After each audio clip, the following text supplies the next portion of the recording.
नमस्कार दर्शक मित्रों, मैं हूं दिया खटवानी और स्वागत है आपका के न्यूज में। चलिए गौर करते हैं मुख्य समाचारों से पहले कुछ हेडलाइंस पर।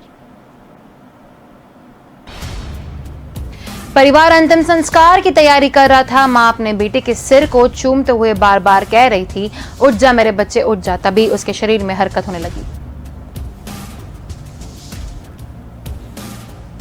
सीबीएसई बोर्ड की 12वीं कक्षा का रिजल्ट तैयार करने को लेकर बनी 13 सदस्यीय कमेटी ने गुरुवार को सुप्रीम कोर्ट में अपनी रिपोर्ट सौंप दी।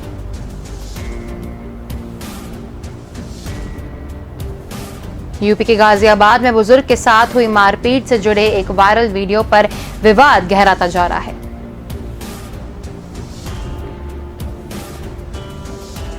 आंख की रोशनी से लेकर मरीजों की जान तक ले लेने वाले ब्लैक फंगस के 3 मरीजों का इलाज पटना के इंदिरा गांधी आयुर्विज्ञान संस्थान में किया गया है। यूपी विधानसभा चुनाव में जाने से पहले अब आरएसएस और बीजेपी का पूरा फोकस सरकार और संगठन के बीच समन्वय स्थापित करना है।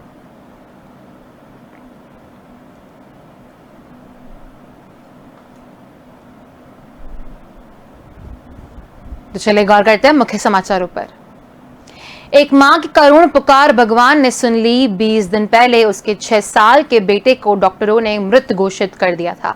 परिवार अंतिम संस्कार की तैयारी कर रहा था। मां अपने बेटे के सिर को चूमते हुए बार बार कह रही थी, उठ जा मेरे बच्चे उठ जा। तभी उसके शरीर में हरकत होने लगी। दोबारा इलाज शुरू हुआ और मंगलवार को वह रोहतक के अस्पताल में हंसता खेलता अपने घर लौट आया। मामला हरियाणा के बहादुरगढ़ का है। यहाँ रहने वाले हितेश और उनकी पत्नी जानवी की बताया उनके बेटे को टाइफाइड हो गया था। उसे इलाज के लिए दिल्ली ले जाया गया। 26 मई को डॉक्टरों ने उसे मृत घोषित कर दिया। वे शव लेकर बहादुर लौट गए। बच्चे के दादा विजय शर्मा ने बताया कि उन्होंने शव को रात भर रखने के लिए बर्फ और सुबह दफनाने के लिए नमक का इंतजाम कर लिया था। मोहल्ले वालों को सुबह शमशान घाट पर पहुंचने को कह दिया था। बच्चे की मां जानवी और ताई उन्नू रोते हुए मासूम को बार बार प्यार से हिलाकर जिंदा होने के लिए पुकार रही थी। कुछ देर बाद पैक हुए शव में हरकत महसूस हुई।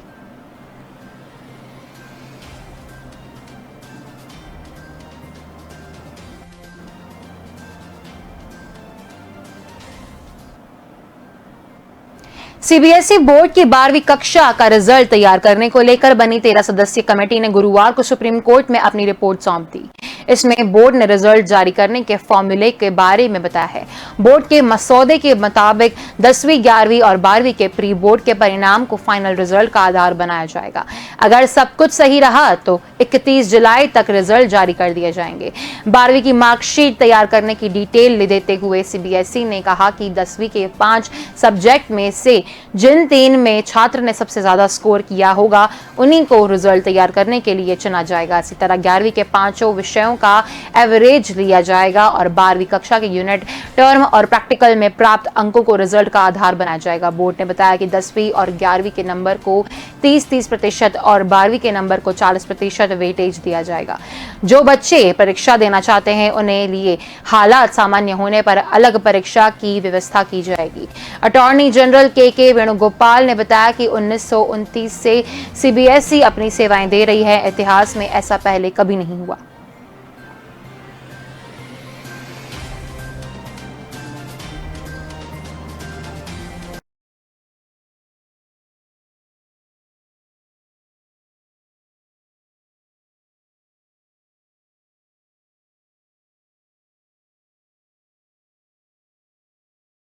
बाद में बुजुर्ग के साथ हुई मारपीट से जुड़े एक वायरल वीडियो पर विवाद गहराता जा रहा है। मामले को लेकर राजधानी दिल्ली में Bollywood actress Swara Bhaskar, Twitter India के हेड मनीष महेश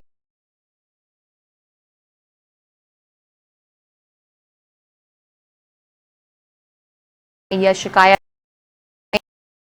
जर्नलिस्ट आरफा खानम और एक्टर आसिफ खान का भी नाम है।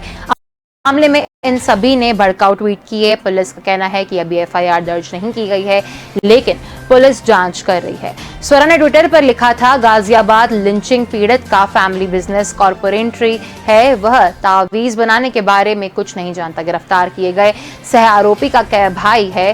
पुलिस के रहा है इन दावों की जांच होनी चाहिए। लिखा, परिवार द्वारा 6 जून को की गई लिखित शिकायत की वास्तविक कॉपी में इसकी पुष्टि की गई है। हालांकि पुलिस ने इसकी पुष्टि नहीं की है।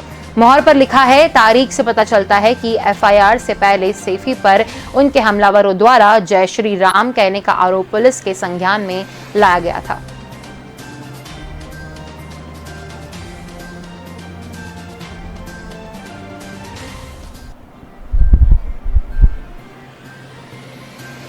आंख की रोशनी से लेकर मरीजों की जान तक लेने वाले ब्लैक मरीजों का इलाज पटना के इंदिरा गांधी आयुर्विज्ञान संस्थान में किया गया है।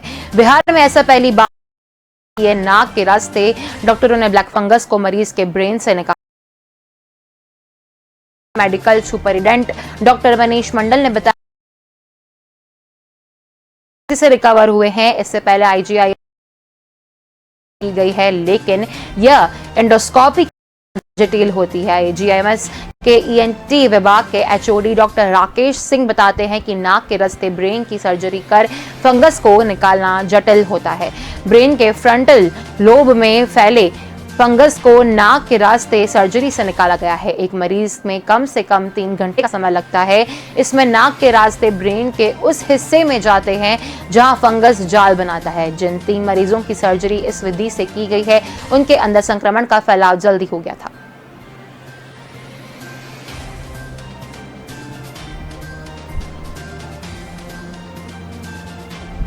यूपी विधानसभा चुनाव में का सरकार और संगठन के बीच समन्वय स्थापित करने का है।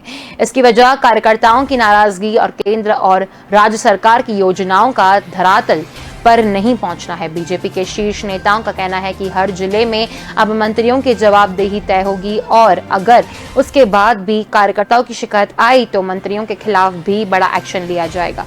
सूत्रों के मुताबिक पिछले दिनों दिल्ली में हुई लंबी बैठकों के बाद अब प्रधानमंत्री मोदी ने खुद ही पहल करते हुए असंतुष्ट और हाशिए पर खड़े नेताओं से बातचीत शुरू कर दी है। बताया जाता है कि संघ के सक्रावाह दत्तात्रेय होसबोले, बीजेपी के राष्ट्रीय संगठन मंत्री बीएल संतोष, उत्तर प्रदेश बीजेपी के यूपी प्रभारी राधा मोहन सिंह के लखनऊ दौरे और दिल्ली में हुई बैठकों के बाद अब संघ और बीजेपी का शीर्ष नेतृत्व यूपी में ढिलाई बरतने के मूड में नहीं है। इन सभी नेताओं ने अपनी रिपोर्ट आरएसएस और बीजेपी के शीर्ष नेतृत्व को सौंप दी थी। इन बैठकों के बाद ही अब यूपी में संगठन और सरकार के बीच पैदा हुई खाई को दूर करने की कवायद शुरू की गई है।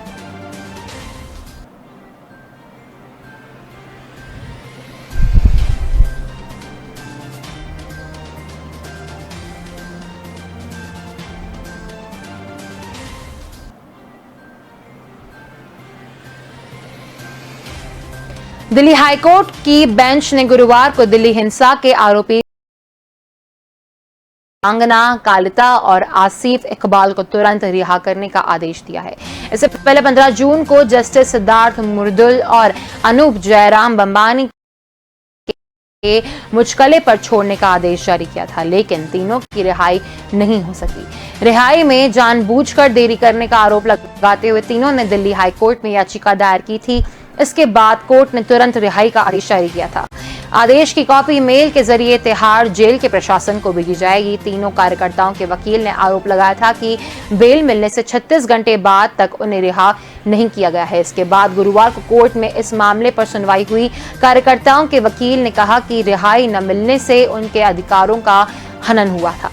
सुनवाई के दौरान पुलिस ने वकील ने कहा कि तीनों का वेरिफिकेशन करने की वजह से रिहाई में देरी हुई है।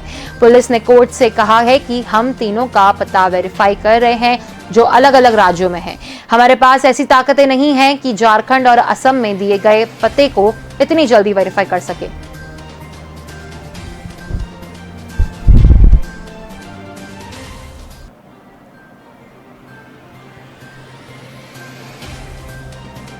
कोविड नियमों का पालन नहीं किया गया तो 1-2 महीने में महामारी की यह लहर कोरोना के बेहद खतरनाक वेरिएंट डेल्टा प्लस की वजह से आएगी। राज्य की कोविड दस्तक फोर्स ने बुधवार को इस महामारी की समीक्षा बैठक में यह जानकारी दी। इसके बाद मुख्यमंत्री उद्धव ठाकरे ने मेडिकल टीम और अन्य अफसरों को जरूरी इंतजाम चाक चौबंद करने का निर्देश दिया है। सीएम उद्धव ठाकरे ने डॉक्टर्स से बड़े स्तर पर सीरो सर्व करने का निर्देश दिया है। उन्होंने कहा कि इससे लोगों में कोविड एंटीबॉडीज का स्तर और टीकाकरण की जानकारी मिल सकेगी। सीएम ने पिछली लहर से सीख लेने की बात पर जोर दिया। उन्होंने कहा कि पहली लहर में राज्य में पर्याप्त सुविधाएं नहीं थी, लेकिन बाद में सुविधाएं जुटाने पर हालात बेहतर हुए। दूसरी लहर में हमें बहुत सिखाया। हमें यह सुनिश्चित करना होगा कि दवा, बिस्तर और ऑक्सीजन की कमी न हो। सीएम ने बताया कि राज्य को अगस्त-सितंबर के वैक्सीन को 42 करोड़ डोज मिलने की उम्मीद है। राज्य के स्वास्थ्य विभाग के अधिकारियों का अनुमान है कि दूसरी लहर की तुलना में तीसरी लहर में मरीजों की संख्या और ज्यादा हो सकती है।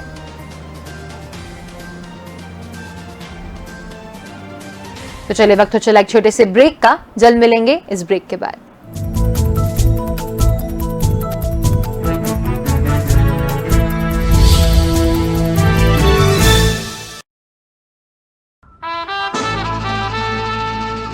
के रेडियो माहिती, मनोरंजन और मस्ती का ट्रायो। के रेडियो कहीं भी कभी भी, दिन हो मंगलमय से लेकर गुजरा हुआ जमाना तक का सफर। के रेडियो आप सुन रहे हो के रेडियो। जल्द शुरू हो रहा है के न्यूज की सुरीली भेंट। के रेडियो आप सुन रहे हो के रेडियो, कहीं भी कभी भी। आप हमें डाउनलोड कर सकते हैं। लाइक कीजिए, कमेंट कीजिए, सब्सक्राइब कीजिए और सुनिए के रेडियो कहीं भी कभी भी। मैं हूँ आपकी आरजे जल्पा।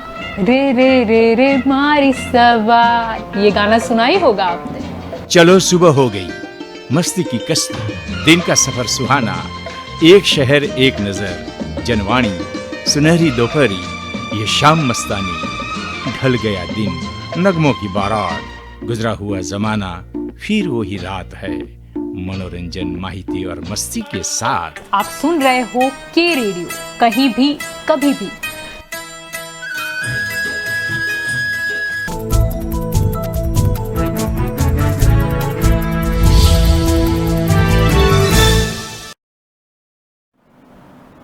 Welcome back. चलिए गौर करते हैं आगे के समाचारों पर। प्रदेश में कोरोना के मामले कम होने के साथ ही अब वैक्सीनेशन पर फोकस किया जा रहा है। मुख्यमंत्री अशोक गहलोत डीसी के जरिए आज पंचायत स्तर से लेकर ब्लॉक और जिला लेवल तक वैक्सीनेशन पर संवाद कर रहे हैं। यूडीएच मंत्री शांतिलाल धारीवाल ने कहा, दूसरे राज्यों का हाल देखें तो राजस्थान में किसी नदी या बांध में आपको तैरती लाश नहीं मिलेगी, जाने किस किनारे लाश मिल जाए। ये दूसरे राज्यों का हाल है। विदेशों में भी यह पूछा जा रहा है कि राजस्थान में ऐसा क्या मैनेजमेंट किया। धारीवाल ने कहा, विदेशों में यह पूछा जा रहा है कि अकेला भारत ही कोरोना से इस तरह प्रभावित हुआ, केवल भाषण होते रहे, धरातल पर कुछ हुआ नहीं, इसलिए यह सब हुआ। देश के किसी राज्य में मास्क की अनिवार्यता का कानून नहीं है। हमारे यहाँ मास्क लगाने को कानून बनाकर अनिवार्य किया गया है। मुख्यमंत्री अशोक गहलोत ने कहा, कोरोना के म्यूटेंट बदलते जा रहे हैं। डेल्टा वेरिएंट ने दूसरी लहर में मृत्यु दर बढ़ा दी थी। यह बहुत घातक था। पहली वेव में तो लग रहा था कि भारत और आसपास के देशों में इम्यूनिटी ज्यादा थी, इस वजह से असर नहीं हुआ।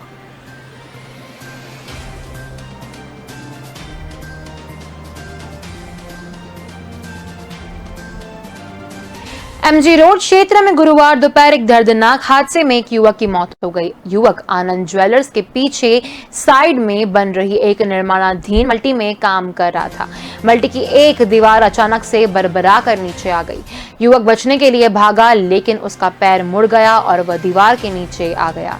दबने से उसकी मौके पर ही मौत हो गई। सूचना के बाद तत्काल पुलिस के साथ मंत्री तुलसी सिलावट भी पहुंचे। पुलिस के अनुसार आनंद ज्वेलर्स के पीछे वाले इलाके में कंस्ट्रक्शन का काम चल रहा था। यहाँ पर पिंटू नामक युवक भी काम कर रहा था। निर्माण के दौरान अचानक से एक दीवार ढह गई, जिसके नीचे पिंटू आ गया, जिससे उसकी मौके पर ही मौत हो गई। पुलिस ने जेसीबी की मदद से उसकी बॉडी को निकलवाकर अस्पताल भिजवाया। वहीं जानकारी लगता है कि जल संसाधन मंत्री तुलसी सिलावट भी मौके पर पहुंचे और परिवार को सांत्वना दी। वहीं परिजन राधाबाई ने बताया कि 17 साल का पिंटू भी दीवार के पास 4-5 लोगों के साथ काम कर रहा था। अचानक से दीवार गिरने की आवाज आई तो यहाँ काम कर रहे लोगों ने भागने को लेकर आवाज लगाई।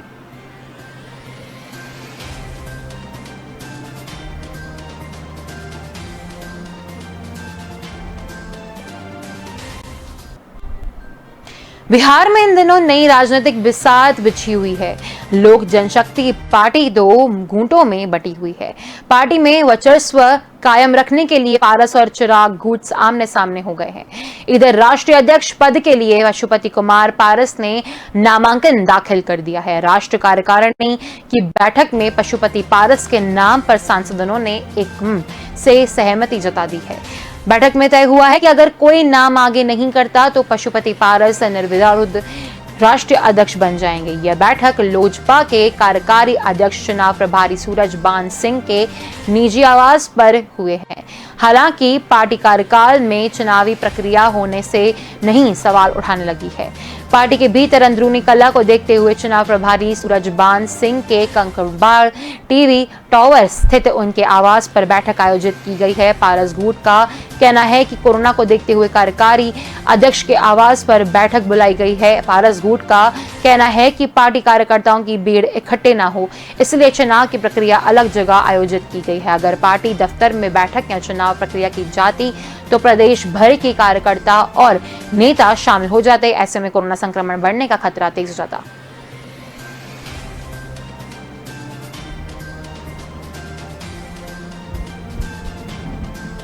इंदौर में अभी मानसून ने तो दस्तक नहीं दी है, लेकिन बुधवार देर रात हुई करीब एक झमाझम बारिश ने लोगों को टेंशन में डाल दिया है। तिलक नगर, बख्तावर, रामनगर, मनोमरगाज जैसे पौष कॉलोनी के साथ ही पंचम की फेल सहित कई निचली बस्तियों में लोग रात भर घरों में भरे पानी को निकालते रहे। यहाँ की सड़कों ने तो कुछ देर की बारिश में नहीं नाले को रोक लिया है।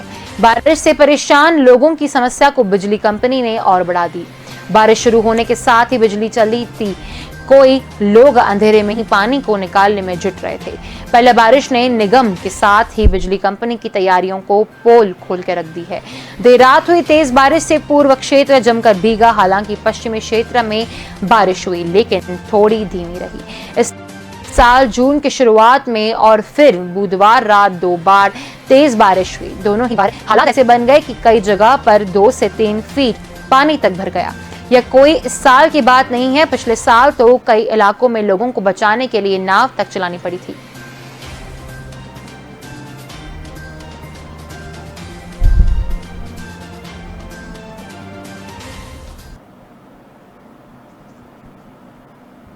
केंद्र जांच ब्यूरो ने शहर के बड़े कारोबारी उमेश सहारा सहित उसके सहयोगियों पर 188.35 करोड़ रुपए के बैंक घोटाले में केस दर्ज किया है। इस मामले में सीबीआई की एक टीम गुरुवार सुबह को उमेश सहारा की तलाश में इंदौर पहुंची। टीम के उनके घर और ऑफिस में दबिश दी। टीम अभी घर और दफ्तर की जांच कर रही है।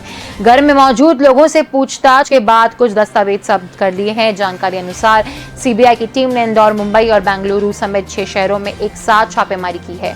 इंदौर में रुचि ग्लोबल प्राइवेट लिमिटेड में सीबीआई ने छापेमारी की और दस्तावेज जब्त किए हैं। उमेश के अलावा उसके सहयोगी साकेत बारोदिया और आशुतोष मिश्रा के ठिकानों पर भी छापेमारी की गई है। सीबीआई की ओर से मिली जानकारी के अनुसार बैंक ऑफ बड़ौदा की शिकायत पर ऋण देने वाली बैंकों की संघ की ओर से कंपनी के मुंबई स्थित कार्यालय और इंदौर स्थित कॉर्पोरेट दफ्तर के अलावा उनके निदेशकों के खिलाफ मामला दर्ज किया गया था। बैंक धोखाधड़ी के ये आरोप 1 जनवरी 2016 से 31 दिसंबर 2017 की अवधि के दौरान है। इन पर आरोप है कि उन्होंने डायवर्सन, सट्टा लेन देन, कंसोर्टियम, बैंक खातों में बिक्री की आय रूटिंग न करने पर और 7 सिस्टर कंपनियों के साथ लेन देन में गड़बड़ी कर उधार लेने वाले बैंक को 0902 को नुकसान पहुंचाया है।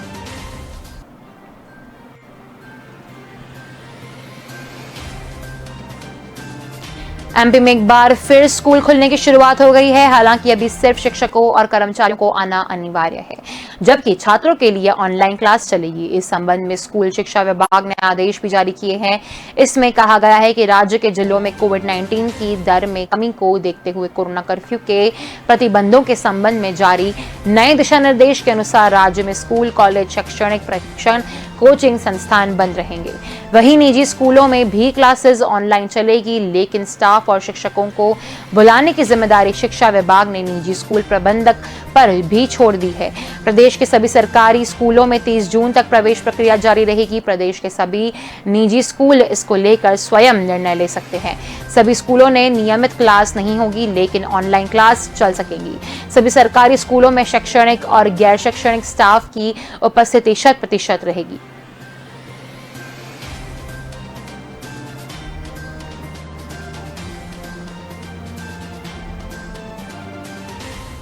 पालघर के डहाणू तहसील में गुरुवार सुबह विशाल फायरवर्क्स नाम की एक पटाखा कंपनी में भीषण आग लग गई है। फैक्ट्री डहाणू हाईवे से करीब 15 किलोमीटर दूर जंगल में है।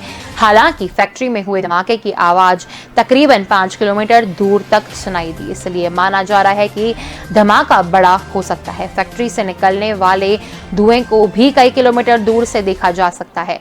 इस मामले में पालघर जिला कलेक्टर ऑफिस की ओर से कहा गया है कि हादसे में अब तक 5 लोगों के गंभीर रूप से घायल होने की जानकारी मिली है।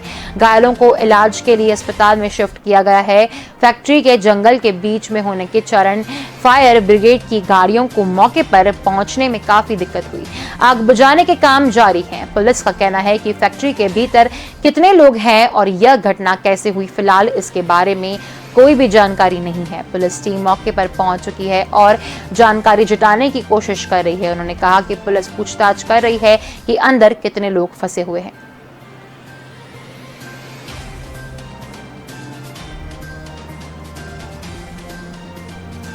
मुंबई में मानसून की दस्तक के साथ जर्जर हो चुकी इमारतों के गिरने का खतरा पैदा हो गया है। पिछले सप्ताह मलाड के मलवाणी इलाके में एक 4 मंजिला इमारत गिर पड़ी और इसमें 11 लोगों की मौत हो गई थी। इस घटना के बाद MHADA ने मुंबई की 21 सबसे खतरनाक जर्जर इमारतों की लिस्ट जारी की है।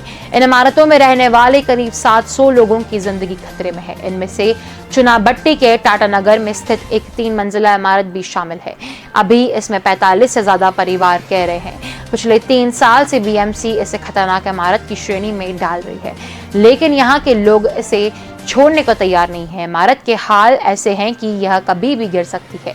इसकी दशा इतनी खराब है कि यहाँ रहने वालों को रस्सी से सहारे एक तरफ से दूसरी तरफ जाना पड़ता है। बिल्डिंग का स्लैब पूरी तरह से टूट गया है और सेफ्टी वॉल के नाम पर बची है सिर्फ जंग लगी लोहे की रोड।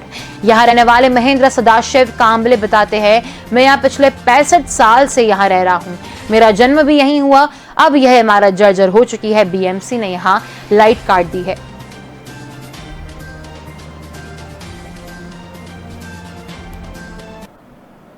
तो आज के समाचारों में बस इतना ही। अधिक जानकारी के लिए देखते रहिए के न्यूज़। नमस्कार।